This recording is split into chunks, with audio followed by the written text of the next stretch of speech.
Bom dia! Estamos chegando dia 25 de março de 2023, se você está ao vivo ou então, se você está assistindo depois, esse é o Provérbios 25. Nós estamos nessa jornada de códigos de sabedoria para governar. Inclusive, vou pedir 3 coisas para você. Primeiro, deixa seu like. Segundo, encaminha para meio mundo aí isso aqui. E terceiro, escreve aí governo. Beleza?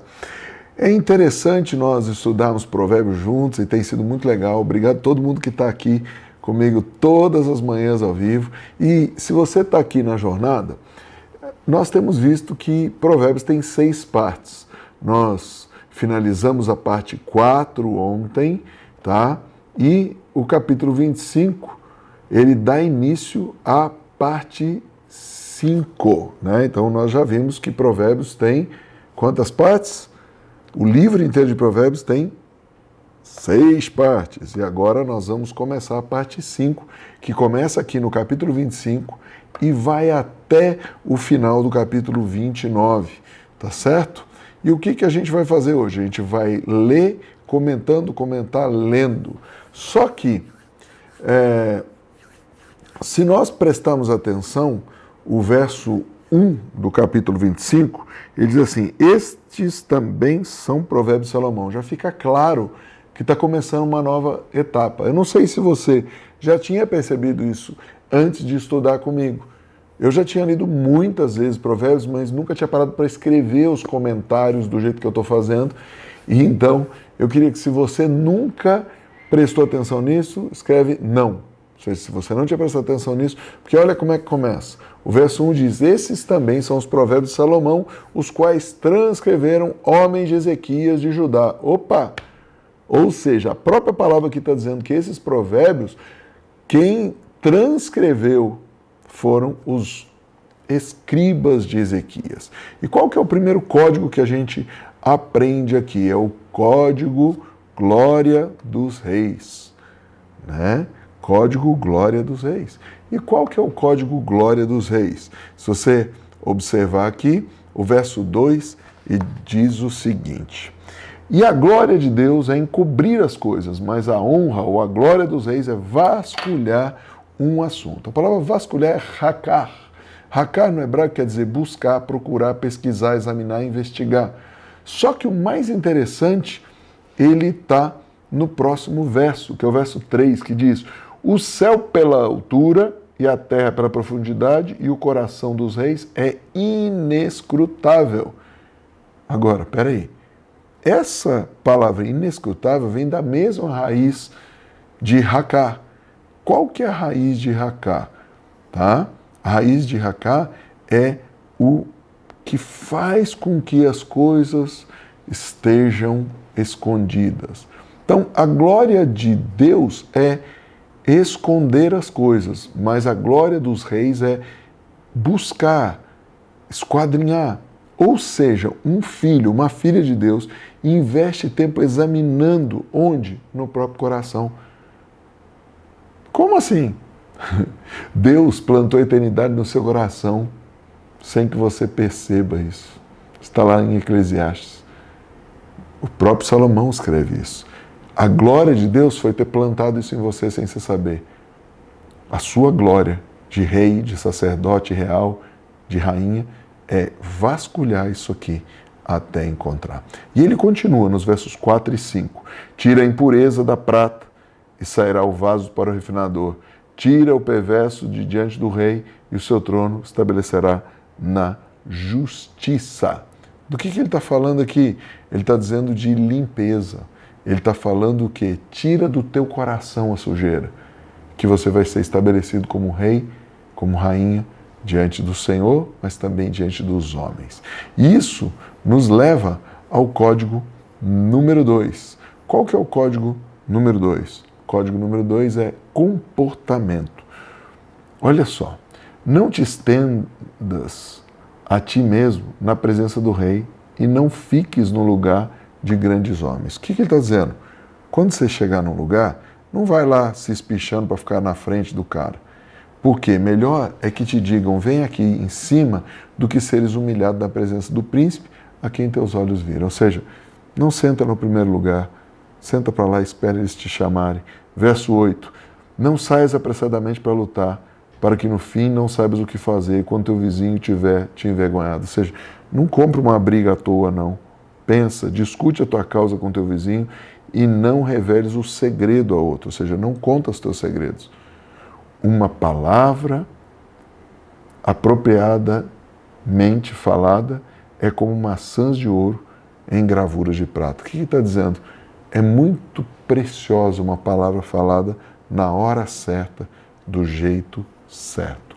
Por isso, nós criamos um treinamento chamado Tempo Certo. Há tempos determinados para todas as coisas. Então, queria convidar você a fazer esse treinamento. Tem um outro treinamento também que serve para você governar, chamado Mentalidade do Rompedor. Para que serve isso? Para mudar a sua maneira de pensar. Às vezes a gente acha que sair falando é melhor, não. Às vezes ficar quietinho é o melhor. A gente está aqui no Código Comportamento e ele mostra o seguinte: como o frio da neve no tempo da colheita, assim é o mensageiro fiel. O que ele está dizendo? Ele está dizendo que aqueles que enviam o mensageiro fiel podem ter a certeza que, como quando cai a neve está frio, a mensagem vai chegar. O problema é que você não manda um mensageiro fiel, porque ele refresca a alma dos seus senhores. Ou seja, quem é um mensageiro fiel, ele traz o quê? Frescor. Ele traz a garantia para os seus senhores do quê? Caiu aqui o microfone, vamos botar. Quem faz ao vivo, acontece essas coisas. Bora lá. 14. Quem quer que se gabe de um presente falso é como as nuvens e o vento sem chuva. Pela longa tolerância se persuade um príncipe, e a língua suave quebranta o osso. Ou seja, aqui tem várias dicas de comportamento, como devemos nos portar diante de situações e de problemas. Até que ele leva a gente, então, para o código 3. Esse código é muito interessante porque ele é um fruto do Espírito, domínio próprio. Domínio próprio. Achaste mel? Come-o tanto quanto for suficiente, ou seja, domínio próprio, para que não te fartes dele e vomites, ou seja, tenha domínio próprio para comer, tenha domínio próprio para tudo. E a partir daqui, ele começa a dar conselhos, tá? Ele começa a dar conselhos. Se você quer ser um rei, você precisa ter domínio próprio. Mas escute também esses conselhos. Qual que é o primeiro conselho? O conselho da amizade. E ele começa a dizer o seguinte: 17 ao 20 é o conselho da amizade, do capítulo 25. Afasta os teus pés da casa do teu vizinho, para que ele não fique cansado de ti e assim te odeie. Ou seja, faz ele ter saudade de você. Verso 18. Marreta, espada e flecha afiada é o homem que levanta falso testemunho contra seu vizinho. Não precisa nem interpretar. A confiança de um homem desleal em tempos de dificuldade é como um dente quebrado e pé desconjuntado. Ou seja, você não pode confiar. Ah, mas espera aí, a confiança de um homem desleal. Ou seja, se a pessoa é desleal com a própria vida, por que ela vai ser com você? Se a pessoa tem uma família desconjuntada, por que você acha que ela vai ser fiel à sua família ministerial?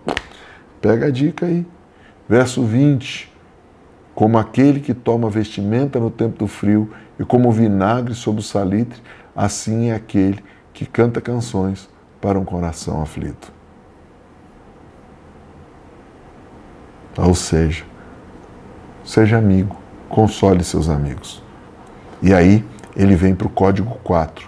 Qual que é o código 4? O código 4 é o código da compaixão.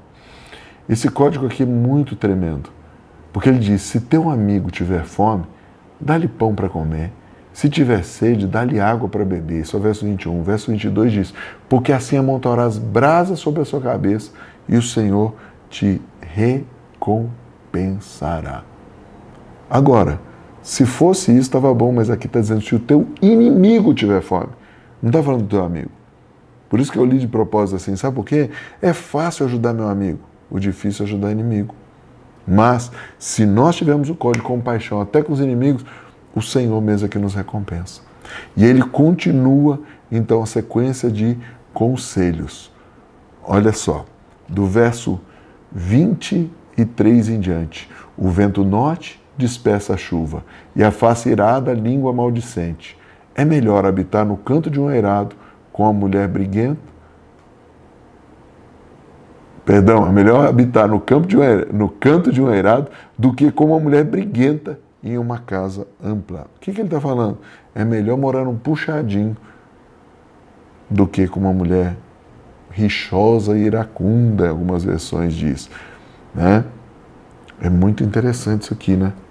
E aí ele vai e fala o seguinte: é melhor habitar como águas frias para uma alma sedenta, verso 25, assim são as boas-vindas a uma terra distante. Vamos ler de novo? Como águas frias para uma alma sedenta, assim são as boas novas vindas de uma terra distante. Eu acho que está faltando café aqui.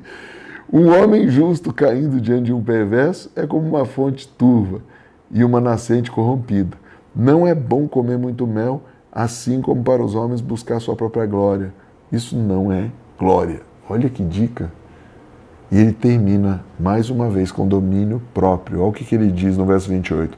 Aquele que não tem domínio sobre seu próprio espírito é como uma cidade demolida sem muralhas. O que ele está dizendo aqui? Ele está dizendo, toma cuidado.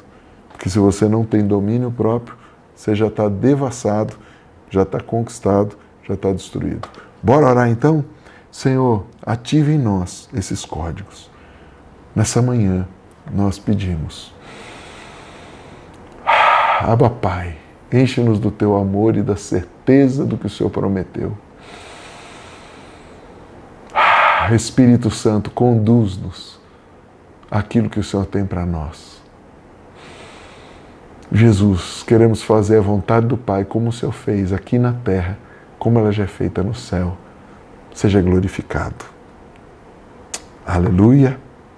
Muito obrigado por participar. Amanhã tem mais, se Deus quiser. Tenha um dia abençoadíssimo. Tamo junto ao infinito e além.